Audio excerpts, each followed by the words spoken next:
Perkenalkan, nama lengkap saya Sujaryo Balapurnyawa, NIM 2892350036 dari Prodi Manajemen, mata kuliah Digital Business, tugas UTS. Di video pembelajaran kali ini saya akan membahas mengenai aplikasi YouTube. Nah, pendahuluannya itu media sosial YouTube merupakan platform berbagai video yang populer di kalangan penggunaan internet dengan jutaan penggunaan aktif setiap hari. YouTube menjadi salah satu platform terbesar untuk mengakses konten video. Nah, dapat kita lihat dan dapat kita mengerti bahwa YouTube itu sangatlah penting dalam kehidupan kita sehari. Jarang orang-orang tidak memakai YouTube. Setiap hari, detik pun kita selalu menggunakan yang namanya aplikasi YouTube. Dengan adanya aplikasi YouTube ini dapat kita cepat mendapat berita yang ada di luar negeri maupun di dalam negeri. Kelebihan sendiri YouTube ini, pertama, yang itu media sosial YouTube merupakan platform berbagai video yang populer di kalangan penggunaan internet dengan jutaan penggunaan aktif setiap hari. YouTube menjadi salah satu platform terbesar untuk mengakses konten video. Nah, dapat kita lihat bahwa dengan adanya YouTube ini dapat menonton konten yang baik buat dari kita untuk membuat konten apapun itu. Nah, untuk pertama itu konten yang beragam, yang kedua itu akses mudah dan gratis. Nah, dapat kita lihat bahwa YouTube ini sebenarnya sangatlah bagus, dengan adanya dia dapat kita mengerti dan apa yang kita inginkan dapat kita lihat di YouTube itu.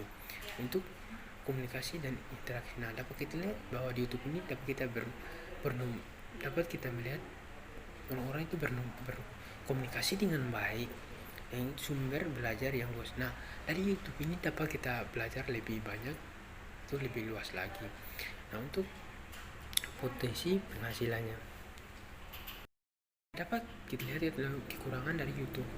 Penggunaan konten dapat memiliki pengaruh besar pada generasi muda. Konten yang tidak sesuai dengan berpengaruhi perilaku dan nilai-nilai yang dibuat oleh generasi muda. Nah, kekurangan itu dapat berpengaruh kepada orang-orang ataupun anak muda yang di bawah usia, karena dengan ada itu mereka mencari hal-hal yang tidak baik. Untuk dari usia dini mereka melakukan hal yang tidak baik. Nah, untuk sesuai ada 5 ya, konteks tidak sesuai. Nah, tapi tidak konteks ini tidak sesuai dengan apa yang orang lain inginkan. Yang kedua itu penilaian dan komentar negatif. Nah, dapat pelecehan itu seperti kurang baik. Nah, untuk komentar negatif yang komentarnya tidak baik, komentar itu dapat menjatuhkan orang lain, atau komentar itu sangatlah tidak bermanfaat. Yang ketiga itu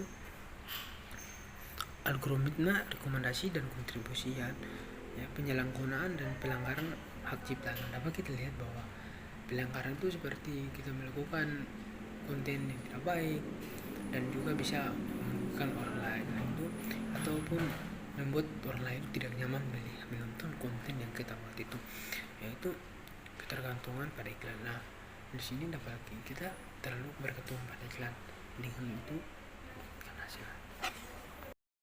Nah, kita lanjut. Di sini ada ketentuan penggunaan YouTube.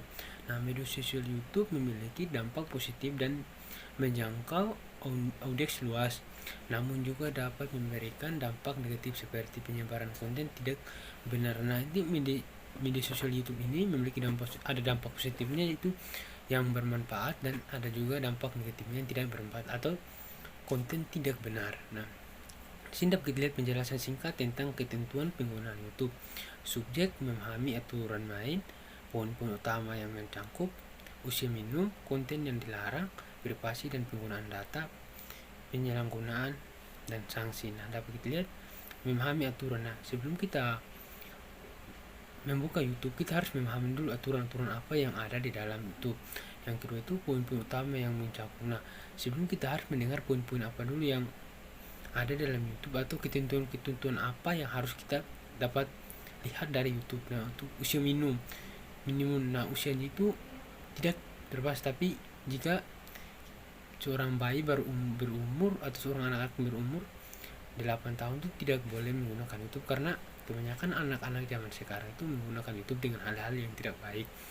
Nah, konten yang dilarang, nah konten itu contohnya kita membuat konten yang tidak bermanfaat bagi orang-orang lain, Nah, itu privasi dan penggunaan data. Nah, dapat kita lihat privasi itu memprivasikan data kita supaya orang lain tidak mengetahui data-data kita yang ada di dalam itu, atau penggunaan data yang benar. Nah, itu penyalahgunaan dan sanksi. Nah, dapat kita lihat bahwa jika kita tidak penggunaan data kita diketahui orang lain dan kita mengetahui orang tersebut memverifikasi data kita, nah dia akan mendapatkan sanksi.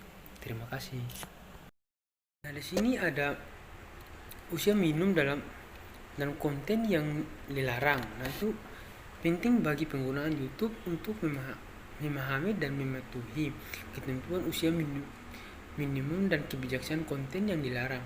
Ini bertujuan untuk menjaga pengalaman penggunaan yang aman dan positif bagi semua orang yang menggunakan platform. Nah, ini usia minimum dan konten yang larangan. Dapat kita lihat bahwa di sini ada ketentuan baik yang usia tua maupun yang muda. Nah, untuk usia yang masih dini sangat dilarangkan karena kebanyakan akan menjadi hal-hal yang tidak baik dalam konten tersebut. Nah, di sini dapat dilihat privasi dan penyalahgunaan data. Penting bagi penggunaan kita YouTube untuk memahami risiko dan implikasi privasi yang terkait dengan penggunaan platform ini, serta untuk mengambil langkah-langkah yang tepat untuk melindungi informasi pribadi mereka secara online. Ini termasuk mengatur pengaturan privasi dengan bijak, membaca dan memahami kebijakan privasi, dan tetap waspada terhadap praktik pengumpulan data yang tidak diinginkan atau tidak etis. Ini kita dapat lihat sanksi dan pelanggaran. Yang pertama itu pelanggaran hak cipta. Mengunggah konten yang melanggar hak cipta seperti memuat ulang video atau musik tanpa izin dari pemilik. Nah, untuk pertemuan pertama itu kita mengupload video tanpa kita mengizin kepada orang tersebut. Itu adalah sanksi dan pelanggaran. Yang kedua itu konten tidak sesuai mengunggah. Nah, untuk kedua itu mengunggah konten yang melanggar kebijakan komunikasi YouTube seperti konten kekerasan, pencelehan dan pornografis. Nah, dapat kita lihat nih sanksi kedua itu konten tidak sesuai, contohnya kebijakan komunikasi yang seperti konten kekerasan. Nah, dapat kita lihat bahwa konten kekerasan dimaksud itu adalah konten yang tidak baik, yang membuat orang lain itu tersinggung, membuat orang lain itu tidak nyaman.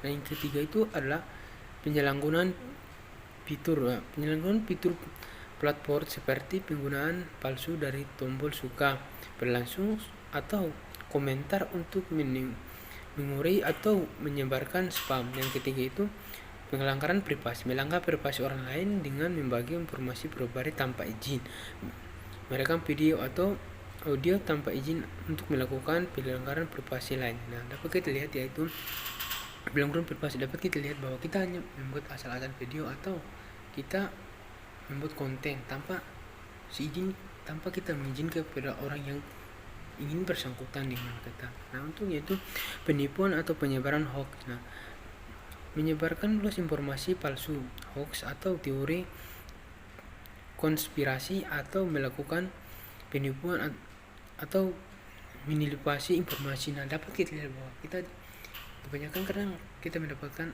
tipuan dari untuk kita membuat video tapi dengan secara dan juga dapat kita dengan adanya itu dapat kita mudah menipu orang lain. Untuk yang terakhir itu ada ketidaksesuaian dengan pedoman monetisasi, tidak mematuhi pedoman monetisasi YouTube seperti menurut konten yang tidak cocok untuk iklan atau tidak memenuhi syarat partisipasi dalam program iklan.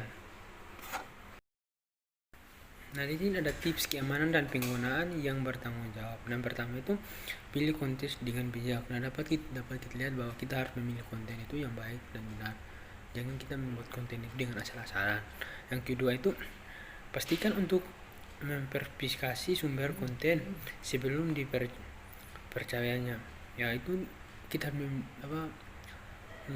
pastikan konten kita itu benar. Yang kedua itu menjaga informasi pribadi Anda tidak apa. Nah, dapat kita lihat kita itu harus menjaga keamanan kita agar orang lain tidak mengetahui apa yang kita lakukan atau melihat atau dapat mengubah data pribadi kita supaya kita aman dan kita harus menjaganya. Yang keempat, jangan terlihat dalam komentar negatif, pelecehan ataupun perilaku tidak baik. Nah, dapat kita lihat bahwa kita itu tidak boleh memperlakukan orang lain itu dengan dengan perilaku negatif ataupun pelecehan atau mencamarkan nama orang lain itu dengan tidak baik. Dan keempat, gunakan YouTube dengan bijak dan seimbang. Nah, kita harus menggunakan aplikasi YouTube itu dengan baik, dengan benar, dan kita bisa supaya kita mendapatkan apa yang kita inginkan. Di sini dapat kita simpulkan bahwa YouTube memiliki kelebihan sebagai platform baik video yang populer, namun juga memiliki kekurangan terkait keamanan data dan pengaruhnya pada generasi muda. Penggunaan para perlu bijak dan manfaat.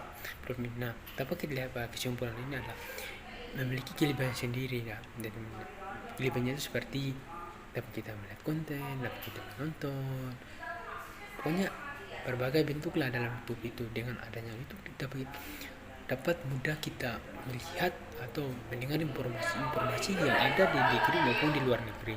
Terima kasih.